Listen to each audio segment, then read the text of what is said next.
Hi, kindergarten. Welcome back to a new week. We are going to start a new Bible story today. And before I get into reading it to you, I want to ask you a question. If you are going to see a baby for the first time, what kind of gift are you going to bring a baby? Maybe a cute little outfit or a toy or maybe a picture frame or a rattle or something like that, right? Or a blanket?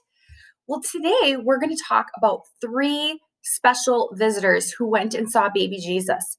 Baby Jesus is no longer in the stable. They left that stable, that barn, and they found a house. And that star that shone in the sky the night that baby Jesus was born, that led the shepherds to find him in the stable, was still in the sky. That star was still shining. These three men, these three visitors, they came from a far away country. They did not live in Bethlehem, the city where Jesus was born. They didn't even live in the same country. But when they saw that star in the sky, they knew it was special. It was a star that had never appeared before.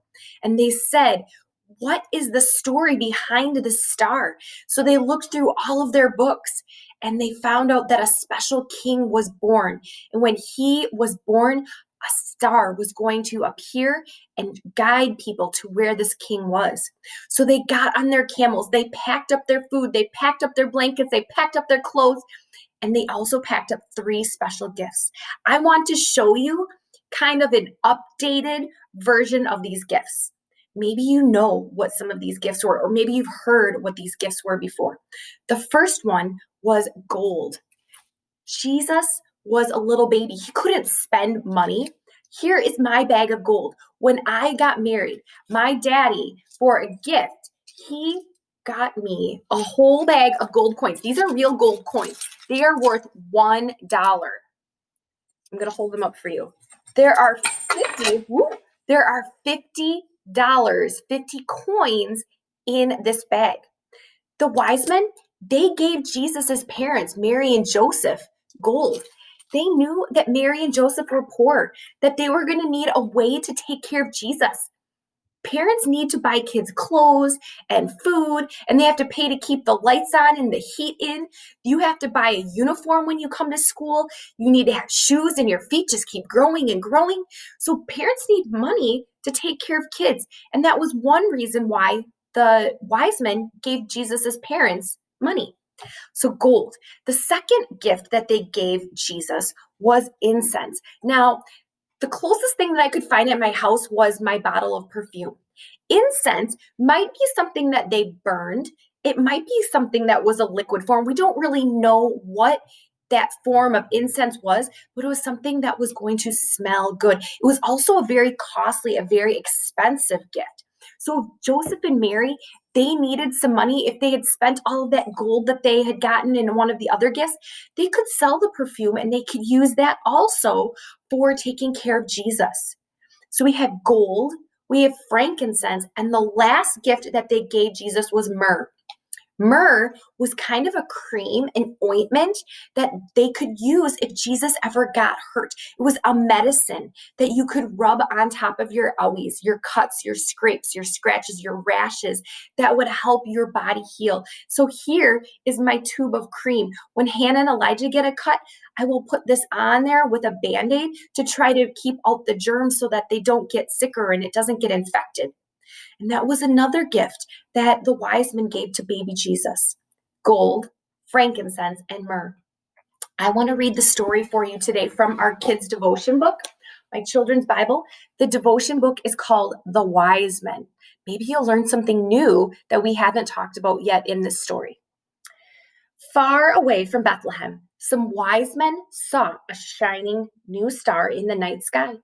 They knew it meant something special had happened. A child has been born who will be king of the Jews, they read. The wise men agreed. They must go and find him. They began their long journey, taking presents with them for the new king. At last, the wise men came to the city of Jerusalem. "Where can we find the baby who was born the king of the Jews?" they asked. They stopped at the palace because they thought this new king was going to be a prince living at the palace. When King Herod, he was the one who was living at the palace, heard who the strangers were looking for, he was worried.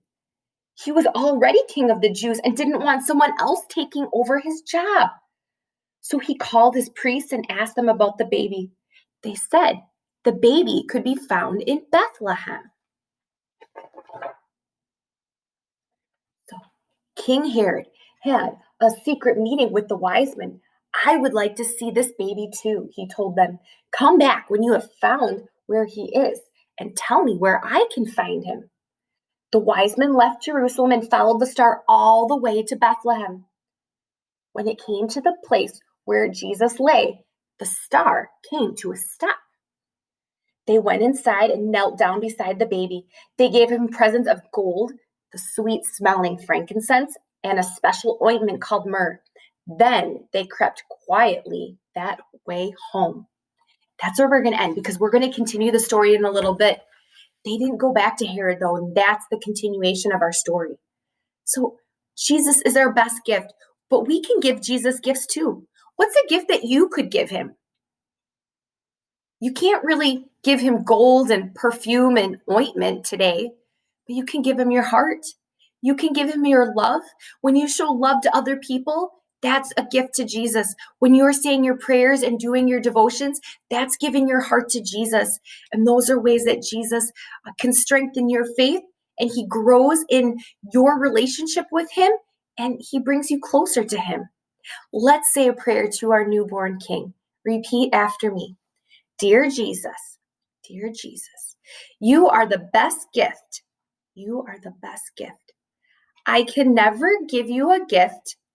I can never give you enough. Better than you. Help me show my love. To you and others. Happy birthday, Jesus. Amen. Thank you for your attention today. I will see you tomorrow. Bye-bye.